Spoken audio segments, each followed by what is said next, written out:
So how do you type on a downloaded document on the iPhone? So let me show you practically how it would work, and if you're new here, subscribe and we can get it started. So we open up the Files app as usual, and we essentially just want to find our downloads folder. So the downloaded documents are going to be stored in here, and you can as well get there when you go to the On My iPhone local storage, and you should also be able to find the downloads somewhere in here, either part of the main folder or the dedicated one for the downloads. But the point is that you need to find some sort of document. So I'm going to look up the PDF, right? Let's say I downloaded some PDF document, and I'm going to open it up like this.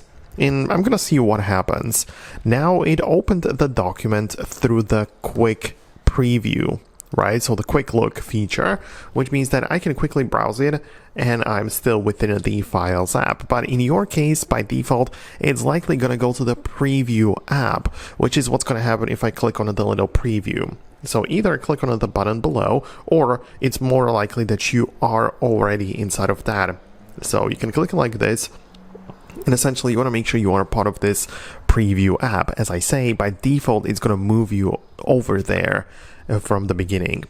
And once you are in here, you can work with that document in plenty of different ways. Like, you can see that at the bottom, we have some controls and tools. So the one in the middle, the one with the pencil or this like square, you can click on it, then tap plus, and a tap on Add Text Form box, and you can essentially just place it somewhere in here and just click to pull up the keyboard and type in an example text or whatever, right? And this is how you can end up having an actual text added to that thing, right? So you can as well just tap on it and like move it around to different places and so on, and also change the color and some other attributes. And that's kind of how you can edit or add a text on the top of the downloaded document. It also depends on what type of document we are talking about, but most likely it's going to be something like this, like PDF or text related one.